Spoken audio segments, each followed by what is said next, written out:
Our speaker this morning is Adrienne Roethling of the Ciener Botanical Garden in Kernersville. At the garden, she is curator of the plant collection, and she also manages all horticultural activities at the garden, including the nursery. Adrienne graduated from the Longwood Gardens program in 2000 and began her horticulture career in the Raleigh area, working with Tony Avon for about 8 years.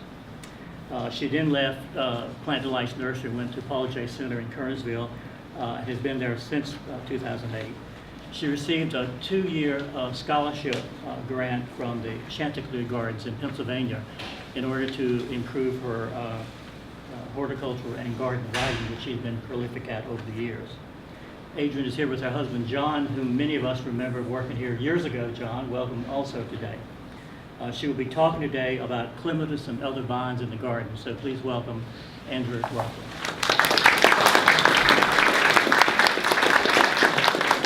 Thank you so much, Bobby. Can everybody hear me okay? So let's see, one spilled coffee, a flat tire, and a loaner car later, we're here. That was my Saturday morning. How about you all?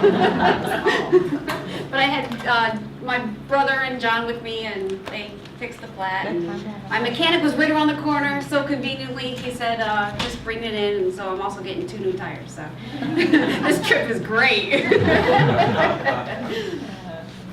So I know many of you have been to the Ciener Botanical Garden in Kernersville, and hopefully you had a chance to also see High Point University Gardens at the High Point campus, because what John and I have done in the Triad has been phenomenal. And I believe it's Cheryl who came to visit our gardens, Cheryl Kearns. She came to visit our gardens and said, told Bobby, saying, we have a wonderful clematis collection, and when Bobby asked me to come speak, I'm like, I am not a clematis expert. And we have one in our own backyards here with Tony Avon, but you know, he's got open house.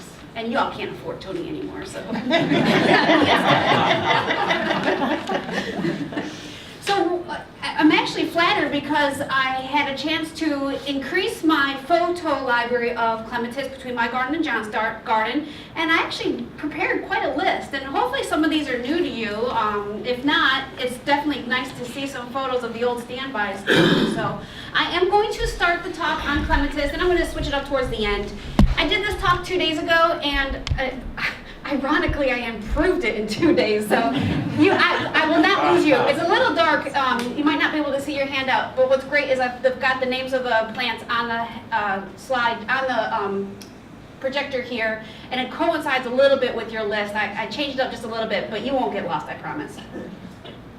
So I wonder how many mail carriers love this seed. I was thinking about it. I'm like, who are we doing this for? I love the idea of growing clematis with mailboxes.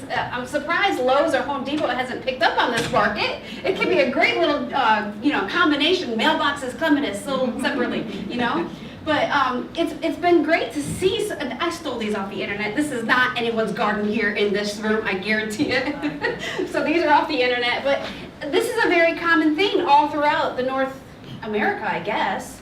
I definitely saw this growing up in New York. Everybody would plug their clematis on their mailboxes. You do have to use caution, though, because some clematis vines get very large. This is great for, what? A mailbox is what, 4 feet? So a clematis vine that gets probably 20 feet, sweet autumn clematis, for instance, would probably swallow that mailbox. So it's a great concept, but make sure you watch out for the ones you grow around that mailbox. Your mail carrier will love it. In case he can't see it, that's probably why.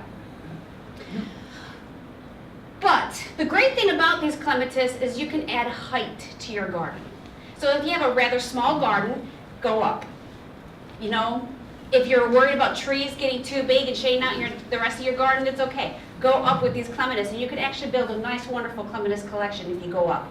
What I love about it is we've visited many gardens throughout the United States, really, and 2 of our favorite gardens that we can see a wonderful collection of clematis is, well, one of the favorite gardens, I should say, is Morris Arboretum in Pennsylvania. Has anyone ever been in the Delaware Valley area? If you go up to the Delaware Valley area, I highly recommend visiting Morris Arboretum for their rose garden because they paired roses and clematis together, and they're great. So we're going to start with what I call just the showy ones, the large ones. They can be large flowering. They can be small flowering too. Typically, clematis, the showy clematis have flowers 6 to 10 inches in some case. And often you'll get an early season and a repeat season with these showy clematis. And they range in sizes. You're going to get some that get 6 feet tall. You're going to get some that get 15 feet tall. So this is what Morris Arboretum did. So this is our first favorite clematis garden. My second favorite clematis garden happens to be the one that John did at High Point University. But this is a very large garden. It's probably a good acre. What I also love about it is they've incorporated a lot of perennials. So it's a really interesting garden. They built these nice columns out of this wrought iron. They hooped them together, and the clematis vines will grow together. Now the roses are intertwined in there too. Climbing roses obviously won't go to the neighboring post, but the clematis sure will. And this is their overall entire rose garden. They also have a deer fence specifically around this garden. Y'all know that deer love roses, they love clematis. There is a website called Help Me Find. I believe I put it at the bottom of the reference on the second page. I believe the bottom has a reference list, and it's called Help Me Find is one of my sources. Help Me Find verifies names of clematis, roses, and peonies because there are so many of them. I think is it on there, Amelia, at the bottom? References, Help Me Find. Well, if it's not there, write it down, but it's one of the best sources I use for nomenclature, for those green plants in particular.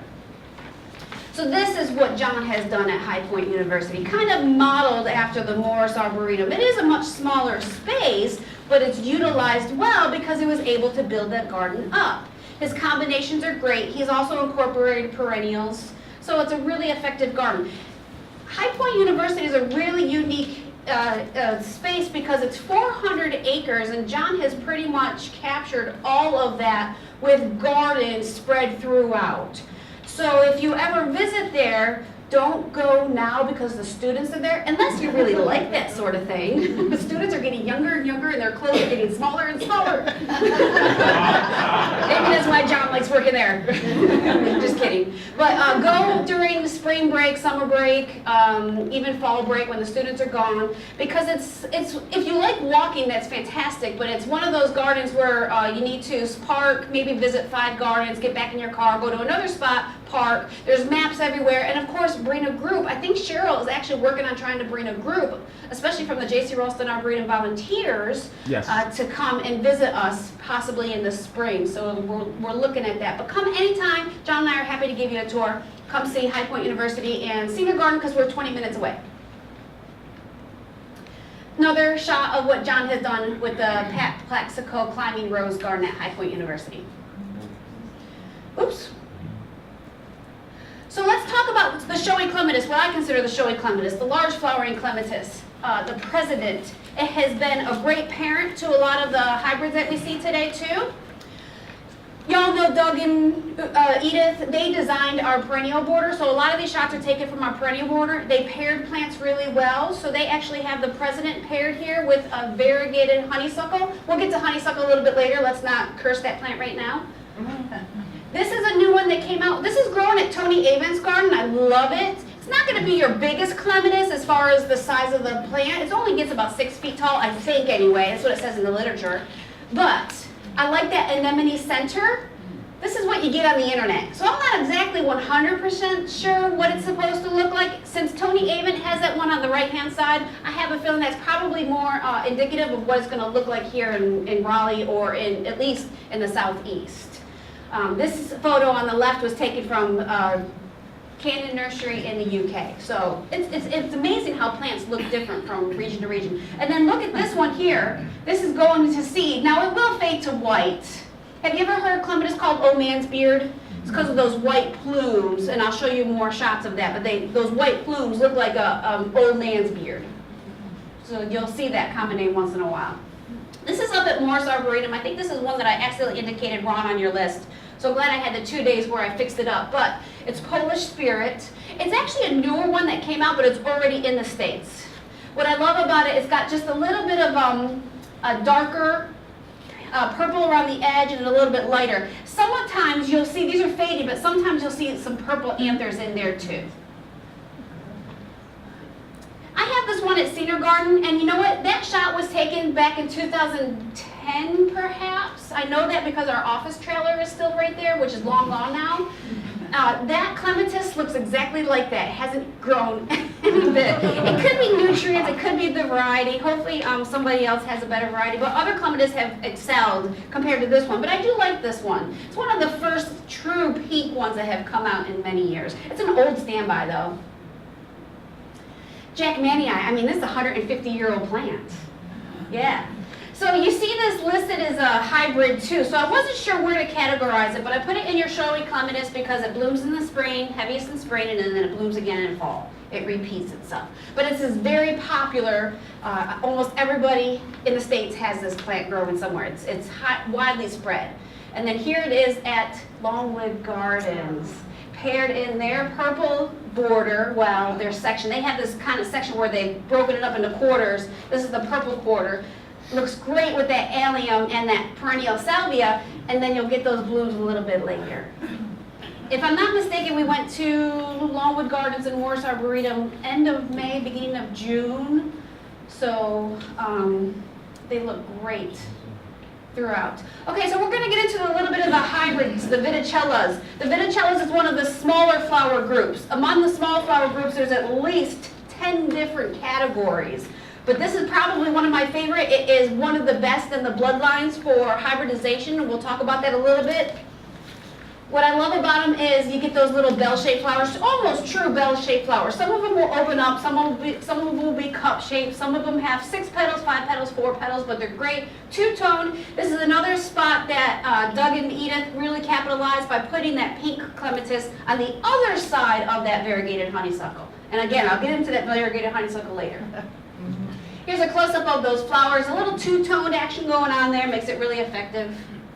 The Viticellas can get quite large, but they're profuse in their flowers. They're awesome. I love this combination. Who would have thought that the fruits on that Physocarpus would match the flower of that Gravetide Beauty Clematis? Doug and Edith, they're so smart. We know that. Look at those wine red colors complementing each other. What's great is it's a weaver. The clematis that they use effectively grows well through the Physocarpus without doing any damage to the plant whatsoever. Betty Corning, it's another really popular one, just as popular as Jackmanii in my opinion. Came out of New York, actually. So it's an old plant, but it's one of ours. We can call it ours. Dark Eyes is fantastic. It's one of the almost true plum-colored purple ones out there. This is at Morris Arboretum. John loved this one. I think this is his photo, but he loved it compared with that yellow of that rose, and they did a really good job of pairing those together. Roses tend to repeat too, so you can get repeat flowering action on both the roses and the clematis. This is what John did at High Point University. This is great. This is that, I've never seen this one, I've never grown this one. I'm so glad I went through his photo library and found this. What a great complement to each other. This Etiole Rose is doing really well too. There's also Etiole Violet. Violet has more of that kind of plum color to it. I actually have this growing in amongst another clematis, this one with the grayish leaves. The Etiole Rose has this more solid leaf, but this one I'll talk about in a little bit. And these are all, like I said, grown in our perennial border. What's great about the way Doug and Edith designed the perennial border is it's a 200-foot long border. It's 8 feet deep, so the backdrop is all vines weaved throughout. So you can't see the gardens from the road. You have to actually go in. But it's great. People get interested in what they see in the road and they have to come in and see some more. So this is a new line of clematis coming out of the UK. It's actually, they're all Dutch. But this one, it's named after Raymond Evison, and I forget his partner's name. I think I got it in a slide or two. But this is a hybrid of their 2 last names, Evison and Poland, I believe it was. There are hundreds, maybe 50 or so of this new Viticella lines coming out. This is already in the States. Lots of trademark name action going on. This galore, again, here's that hybrid name. But look at all these purple flowers with that nice white center. This is up at Morris Arboretum. I really like it with the fennel. I don't know why, just a good contrast in foliage texture, whatnot. Here it is, Polson, excuse me, Evison and Polson. They're Dutch breeders. They came up with a festoon collection, meaning, you know, admiration of lots of flowers. But look at all theirs that they have. And they're mostly Viticella blood. New ones that I don't know have quite hit the market, all of them that is. The two that I just showed are not in this list. There's Clematis fertilizer. Who would have thought? They really like rich soils. I think that's ideally all we need here, but heck, if you really want some Clematis fertilizer, there you go. I think it's a gimmick, but who knows. And then there's this book coming out, Clematis for Small Spaces. So that's all through this line. It's on your handout. Go to their website. It's pretty fantastic. I really learned a lot about Clematis since Bobby asked me to do this talk. So I'm glad that I'm able to capture this and share it with you. Okay, we're going to talk a little bit more about the species Clematis, more of the true species Clematis. Again, smaller flowers. Some can be aggressive, hint, sweet autumn Clematis. Has anyone grown the purple flowering form of sweet autumn, the sweet summer? Do you guys have it here at Ralston yet? Yeah, ours is small too. So supposedly there's a purple, I don't have a photo of it because who has a photo of it that looks decent right now? But you know, all know the white flowering sweet autumn Clematis, there's a purple one out there now. It's not as aggressive, it's kind of disappointing, but it's out there. It'd be nice to see what it does in a few years. We actually went to Rochester, where I'm from, last month for a wedding, and my aunt has a wonderful, this is where I got started in horticulture. My aunt has a garden center and she's built this wonderful garden. She had these two plants paired together. I don't know what caught my attention first. One, that there's a sumac in the garden, or there's something unusual with the sumac. I mean, sumacs are gorgeous, I love them, if you use them properly. So she put this with that Tangutica species, and we absolutely loved it. So this was in bloom here a month ago. Here is that one with that nice gray foliage, this nice cut foliage. This photo was taken in November. So it's one of your later season flowering Clematis. This one, I would say, has seeded the most for our gardens. Not in a bad way, not like sweet autumn Clematis. If anything, I dig them up and sell them at the plant sale. But it's a beautiful plant, and you don't get many Clematis that will flower that late in the season. So, and then this one truly flowers in winter. Absolutely flowers in winter. This is one called Jingle Bells. This photo was taken in December. We have it growing on our pavilion. What's good about it is it goes summer dormant. You still have those wiry stems in the winter or in the summertime, bare wiry stems, but right now the foliage is starting to emerge and the flowers will come shortly afterwards. A lot of people don't like that look because they think that there's a dead plant in the middle of the summer months, and I get that. So it's okay to pair it with a summer flowering Clematis. It just gets really complicated when you don't know what to prune and when to prune. So it's okay to prune a little on the aggressive side if you decide to do that. Something interesting I did is I added numbers. There's a little parentheses with a number on your list. If you turn the page back, on the back side, there's pruning instructions complementing that number. I copied it from Missouri Botanical Gardens Plant Finder page. That's another good resource for plant nomenclature. So it makes it simple. So either you can prune, if you decide to go with this in a summer one, you can either prune hard, take your chances, you might lose one season of blooms, or you can leave it alone and just let it do its thing. So here it is, probably in January and February. Here's a little bit of a shot of why they call it old man's beard. Go back. Okay, this is one called Texensis. Texensis is a species growing in North America. It has that kind of nice pink flower. This is one that was found, heck, on Tarpley River. We have a hybrid of this and the reticulata. There's the reticulata, also a native Clematis that grows all throughout the Northeast.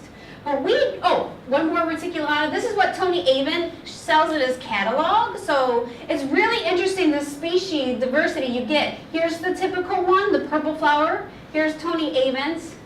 Here's mine. It's really interesting. So it kind of resembles a little bit of Texensis in that it's got a lighter purple flower, and then reticulata with that lighter purple flower, but it's more fluted, I would think. We actually just hacked this because it was crawling all over a foster holly, and I really like the foster holly, so I'm actually going to move it. And I mean, the new growth is already knee-high, and I pruned it like a month ago. What I also love about it are all those wonderful seed heads, that Medusa kind of like seed head. And if you let them go a little farther, then they get that white fuzzy. There's a close-up of that flower. We actually went ahead and saved a lot of the flowers to use in arrangements later on. They're not as delicate as you would think either. They're actually perfect.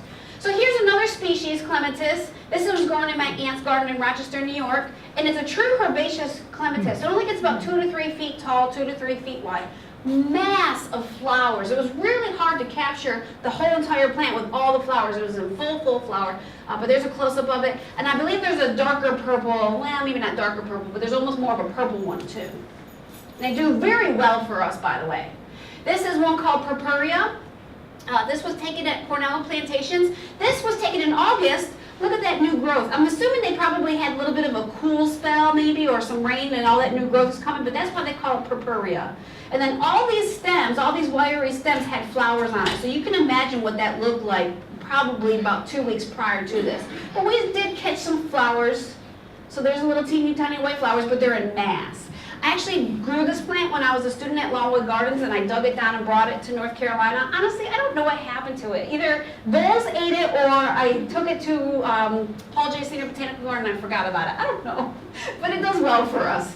It kind of lays flat after a heavy rain, so you could cut it back and let it reflush. It'll be absolutely fine. This is one that we grow. It's a native, by the way. It's got these little purple flowers. We have this in our scree bed, so it hardly gets any water. What's also interesting is it grows in like crevices and in really bad soils. So a lot of clematis can be fussy about their soils, but not this one. It's only 2 feet wide and tall, but in our hot baking parking lot. A species that gets about, it's still a weaver. You have to force it to grow in a direction. It gets 6 feet long stems, but it's a true blue. It's a true species that has blue flowers on this clematis. Now we're going to get into just true meanders, weavers. What I mean about these is it's great to pair with neighboring shrubs. Don't expect it to grow on a trellis. It doesn't quite wrap around a surface. It kind of just grows through. What Doug and Edith did for our perennial border was fantastic, and so all these plants are thriving and doing well. They're not laying flat as pancake. They're actually coming up through shrubs, and they did that very effectively. First one is Raguchi. Raguchi, a lot of misspellings on this, a lot of mispronunciations on this. That's okay. It's a great plant, has very thick, waxy, bell-shaped flowers. It's wonderful. They have it paired with Cestrum and Lantana ham and eggs. That Lantana ham and eggs is flowering right now. Well, actually, they're all flowering right now. They have a very long bloom time of about 6 weeks. Fantastic. I love these clematis. Lots of clematis flower all summer long, so you can really get a good season of flowers with all these clematis. Here's one called Integrifolia, true herbaceous perennial. It dies back to the ground every winter, comes back up in the spring. I've gotten 2 or 3 seedlings out of it. I can handle that. I'm sure all of you can handle that too. It's certainly not going to take over your garden. And then the pink one of the Alyanushka, this is growing with our spirea. The spirea is that nice gold. Of course, in the spring, it looks wonderful with those flowers. And guess what? That clematis is still flowering today. Rose-colored glasses is not as thick and robust as some of the others, but it's still a nice flower. Did I lose battery? I think you did.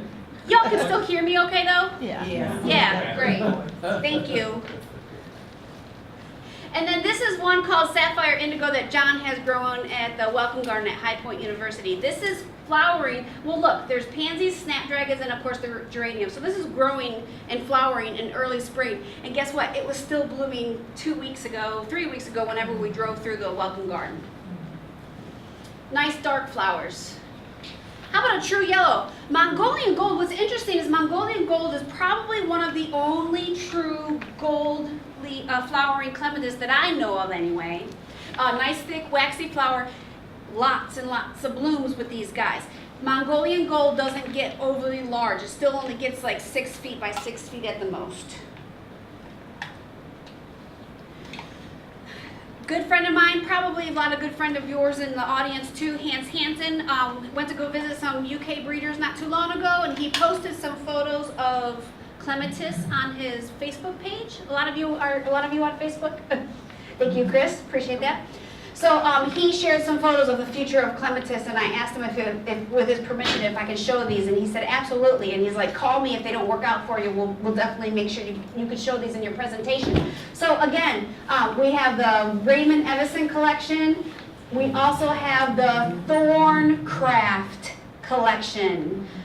These are the Thorncraft, a couple other breeders who are breeding some of these to the States. Some of them might already be in the States. If not, you're going to have to wait just like the rest of us. Some of them get 6 to 8 feet. I think one of them gets a little shorter. So they're not going to be aggressive at all. They're going to be fantastic. Oops. How about this one? Has anyone seen this one yet? In person? Yeah, it was at the flower show in England this summer. Oh, so she saw it in England. It was the Clematis Society stall. So It won awards already. it's wonderful. Yes, absolutely. I'm curious to know what it'll look like in the States, though, if it will really be that vibrant. I've already seen it listed, I think, in like White Flower Farm catalog. So it's here. I just haven't physically seen it here, but it's great to hear some feedback on this. I'm really looking forward to seeing this in the States. Tie-dye, I believe, is already in the States. Queen Mother, which is more of your Viticella line, it looks like. This two-tone one. So the future of Clematis looks awesome. There's so many Clematis out there. I'm actually excited about Clematis in the future. You know, you kind of think, oh man, one more rose or one more red geranium. Well, guess what? You know what? I bring on the Clematis. I absolutely love them. We actually took part in making these dried arrangements. I don't know who did that arrangement. It's lovely. I did this arrangement here. Not mocking anyone on my staff for sure, but we use Clematis. So there's the Clematis that we use. These are the Clematis that I use. I actually gave this one to a donor. Somebody just gave us a nice little donation, and so that was something I did. I actually put cotton in there, and you know, you got the sorghum and the peppers, but anyway, we used Clematis in these arrangements, and they did very well. We actually made about 100 of these little glass jar arrangements. It was really nice. Let's talk about just a little bit. I know I'm moving a little fast. I apologize. You know, I had to change a tire this morning, so I'm all ramped up. What did he say? You sat in the car. And took photos. Thanks, John. So, we're going to talk about vines that give you a really good foliage. Who cares about flowers on some of these? I'd rather have foliage on them, but they do very well for us. Let's get to the thug, and let's talk about this one. A lot of people think Japanese honeysuckle. Oh no, not Japanese honeysuckle. But it has been growing in our perennial border. Doug and Edith begged us to try to get this, and we did. We actually got it from, and I can't remember, I think it's on your handout, but we got it, and guess what? It has not taken over the rest of the perennial border. So I don't know if we have a clone, or maybe we're just beating it to death. I don't know. I have no clue. Here it is again with those Clematis. There's 2 flowers, maybe 3. Oh no, that's a Clematis flower. I only see 2 flowers. So I guess it doesn't go to seed for us. I don't know. I had never really had a problem with this Japanese honeysuckle. I'm thrilled to have it. In fact, what I want to do is propagate it so I can put it in a showier location and see what else it can do. Maybe put it by itself and just, then maybe if I have a problem with it, I'll know. But I don't know, I think I'm onto something with this nice Japanese honeysuckle. But you can see why they call it the netted honeysuckle. You know, there's a little bit of checkerbox action going on with the veins. Forget the wisteria. I'm not here to talk about wisteria. You all know wisteria very well. But I want to talk about that jasmine. That is a gold leaf jasmine. It produces wiry stems and has that wonderful gold foliage that's still gold today. It's got wonderful fragrant white flowers. It does get aggressive. You do have to watch out, but it takes well to pruning, so you can prune it hard. It does very well in containers, so you can keep it contained. Pretty much like full sun. I don't know if it'll take full shade. It'll grow in shade, but you won't get the foliage quality if you plant it in shade. But here it is in the middle of the summer, after those wisterias are done. There's the flower, very fragrant, by the way. Yep. And I believe, if I'm not mistaken, it dies back to the ground every year, and then by the end of the summer, it gets 8 feet tall again. We actually got this from Tony Avent, so we brought it over. It does tend to root a little bit when you layer it, or if it layers on its own, but it's just stayed within this space. It hasn't gotten much bigger than this space. The wisteria has, as you know. Most of our wisteria, though, are native, so they're a little bit more tame than the Japanese one. Here it is at Scott Arboretum. They built these little teepees with these kind of nice little potted succulents on the top. I imagine that they'll probably grow over the succulents if you don't prune them nicely, but that structure, the top of the pyramid is about 6 feet, and that bowl's another 2 feet, so it's got a ways to grow before it reaches that point. This is what they did at Chanticleer Gardens. I love it paired with the yellow smoke bush. And then they just have them in containers. They actually put kind of like chicken wire in kind of a cylindrical structure, and they just kind of keep it sheared to keep it within that space. Very hardy. It'll let you survive the winter just like that too. We have this one. Y'all probably know Barry Yinger. You probably had him come down to speak, or at least have seen him in circulation. We've been growing this hydrangea, this variegated hydrangea, for many, many years, and all we have is variegated on it. So I emailed Barry, actually Facebook Barry, and I said, what is this? He goes, well, you know, those people that I bought it from love me so much, we're going to call it Barry's Variegated. I said, okay, let's call it Barry's Variegated. So for now, yeah, we have it as Barry's Variegated. It's growing, and for us, it's growing in full sun, up against that brick wall. That's a south-facing wall. What it doesn't like is dry. So in the beginning of August, it lost a lot of leaves. We irrigate, but it was such a narrow space that I don't think the irrigation was hitting it very well. But it's still alive, it's still thriving, it's still doing very well. I would say it's probably about waist high on that curvature of that wall now. This is Moonlight, which does so well for us. This is grown at the Scott Arboretum. Again, who cares if it doesn't have flowers? I mean, they do have flowers, but look at those leaves. I love it. Something that's not hardy for us, you probably have seen this, the Rex begonia vine. You have to treat it as a tropical or an annual, but it makes these nice wiry stems with that nice kind of Rex begonia-like leaf, hence the Rex begonia vine. This is up at Chanticleer Gardens where they paired it very well. Actually, John, is that your container on the right? But this is Chanticleer's garden here on the left, so wonderful combinations there. Okay, let's get into flowering vines just a little bit. I'm almost done, so we'll get into vines just a little bit. A lot of us have the cardinal vine or the hummingbird vine. This is Manettia from John Elsley in South Carolina. It's a little different from just the straight species in that it's got a lot more flowers. We love all those flowers on it. It's in full flower, dies back to the ground for us, and every spring it comes back, and by the end of the summer it reaches the top of that fence. Lots of great honeysuckles. They've been manageable for us. This is the Sulfuria, the yellow one.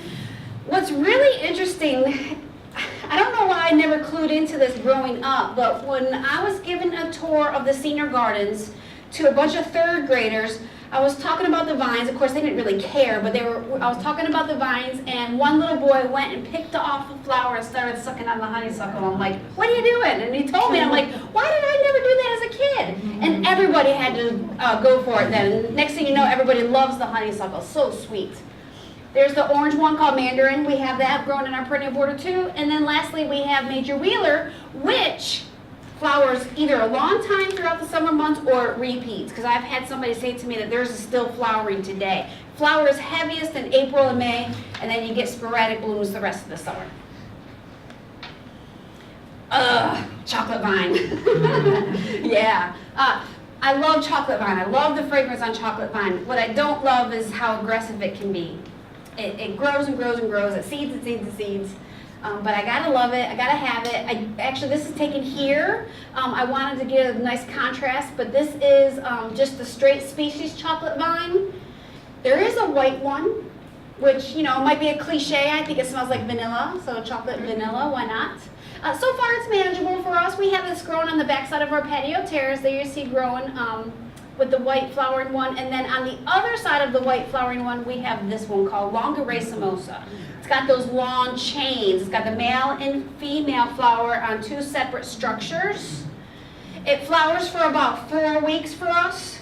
Flowers after Shirobana. Shirobana will flower this year. It flowered in March.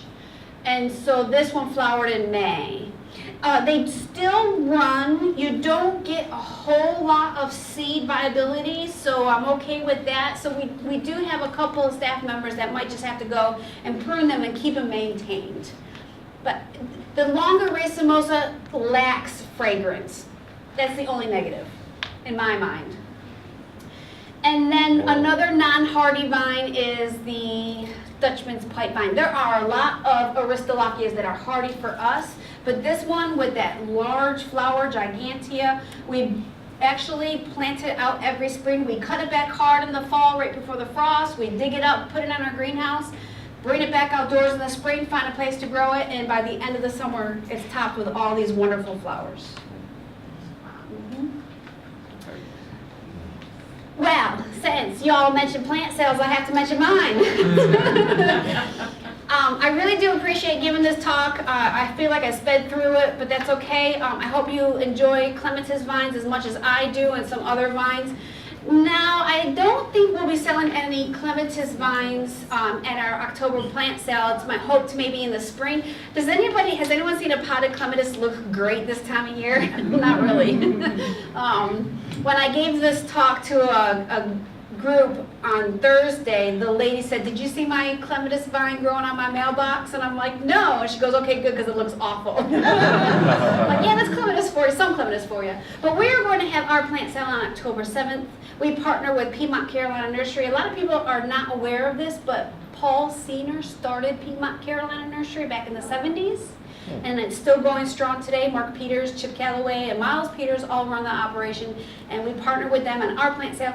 They are having their plant sale to September 30th too, but they're a business, we're a nonprofit, so come buy them from us instead. Thank you so much. I appreciate your time.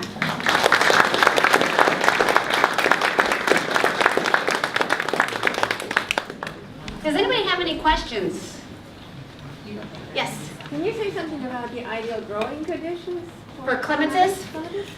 She asked about ideal growing conditions for clematis. I will try. I've heard that they like rich soils. I hear they don't like hot baking soils. So if you have, well, not in Raleigh, well, maybe some of you in Raleigh have a lot of clay, hard, okay, yes.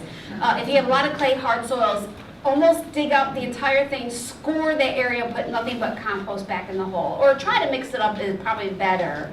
But they do like heavy, heavy compost. That will keep the soil cool, it'll keep it evenly moist. But then the top of the clematis love full sun. So, I mean, having them in our perennial border with the shrubs kind of keep the soils cool too, and they do very well once the vine gets tall and in full sun. Some of those species that I showed you are not as fussy as some of the showy ones. The species, I mean, they're native all throughout North America, and they're just growing in barely any good rich soils. Anybody else have any different experience with that? Or does anybody have any different experience with requirements? Do you have a question? Yes, how can you, is there a list to show when they bloom?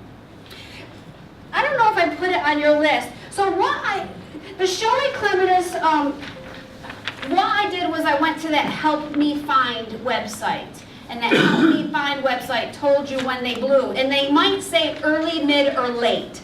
So early means like May, June. Mid is June through September. And then late is September through frost. They don't bloom all the time. Some bloom for like 3 months. Yeah, it is. It is. A lot of your showy clematis, the ones that are in the very beginning of your handout, are repeats. So you get heavy bloom in spring, sporadic blooms in the fall. I just wonder, do you not like Clematis Armani? It's my favorite. And it sells That's a everywhere. great one. You're right. I don't have photos of it. She mentioned Clematis Armania. I love it. It's evergreen. It's got those really nice opposite leaves. It's wonderful. And It smells wonderful too? There you go. I love it. I just don't have photos of it, so I didn't include it. So I'm glad you mentioned it. Could you speak about the trimming of it just a little bit? I saw your notes, but. Sure. What's great is never prune your clematis hard to the ground. From what I gather, you don't want to eliminate those bottom stems. So cut it knee high. And you have to do it during certain times of the year. Of course, winter is the best time, but some of them flower on new wood, some of them flower on old wood. So that's where your numbers correlate. So on the back side, it'll say it flowers on new wood, so you can cut it. It flowers on old wood, so you can cut it, but you might risk flowers for that one season. Some of the species, though, the last few in the handout, some of those species you can prune hard all summer long. They still come up and they still bloom. You don't have to worry about those species ones. You could be more aggressive with those. It's the showy ones where you have to do it either certain times of the year or don't prune hard. Does that answer? What was the name of the Manetia that you? Of the Manetia. The Manetia is one called John Elsley. Elsley. John Elsley is a plantsmith from South Carolina who used to run, what did he run out in South Carolina for a while? Wayside. Wayside, thank you. He had Wayside for the longest time. He's a plant breeder. John Elsley. This Clematis socialis? Mm-hmm. The story behind that one. She asked about Clematis socialis, which was the blue flowering one in my cactus gardens. Way back when Todd and I were here, someone had published a research paper on propagation because it's an endangered clematis, and she had done a research paper on how to propagate it. And Todd goes, "Why don't you contact her and see if she has some extra ones?" So she set up a package of about 6 of them.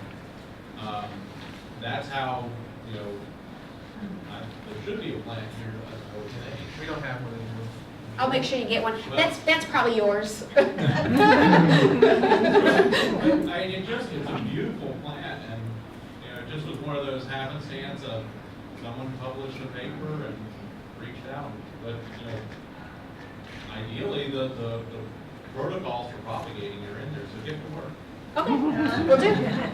Has anyone ever done any breeding with the native, I think it's called leather flowers? Clematis that grows along river bottoms here in North Carolina? I'm not sure. Does anybody else? I didn't put it on my list. I don't know that answer. I'm sorry. Maybe Tony Avent would. What about propagating from seed? How easy to propagate? Clematis is very easy to propagate from seed. As a lot of the species will come true from seed. You might get some variability with like the Mongolian gold, but they do very well from seed. A lot of times you have to put them in a sterile environment, so good clean soils away from the elements, but they usually germinate very nicely. Yeah. The species more so than the showy ones. Showy ones you might as well do from cuttings. They root pretty easily from cuttings too, from what I gather. The Heraclerifolium, that's a shrub? It's a shrub. It's a true shrub, a true herbaceous perennial rather. It's not a shrub, it's a herbaceous perennial. Comes up in the spring, about 2 to 3 feet tall and wide. The spikes of flowers are a little bit taller, but then in the wintertime it dies right back to the ground. Sun? I showed a photo of it at my aunt's garden. Back one more, sorry Chris. That one, she has it underneath a Japanese maple, so it's in shade. Full flowers, tons of flowers on that one. I've noticed lots of people down my way are using the natural virgin's violet. Oh. And it's beautiful this year, and I hadn't noticed it much before. I'm not sure if it's the year or if it's just gotten big enough, but I'm seeing that so much more in people's gardens. I do too, the white one, the sweet autumn one, I love it too. It's not native, but yeah. Oh, it's Some not people native? love it, some people hate it. It's not native. It's not, it's everywhere. That one does cut true from seed, and it does. All those Yes, seeds are it is viable. everywhere. Yeah, I agree. I mean, I love it. It's a very popular plant. It grows in all parts of the country. I loved it up in Rochester, New York, where I grew up. My aunt had it on her house. It is probably one of the most asked about questions on plant identifications on Facebook right now. We've gone from pokeweed to sweet autumn clematis all of a sudden, but it grows everywhere. I love it too. I love it too. There is that purple flowering one, but I'm not sure it's as viable as that one. Will the sweet autumn clematis grow in a more shaded? It can grow in shade. It does equally well in both, I think. Yes. Yeah. Yeah. Thanks again, everybody. Appreciate it.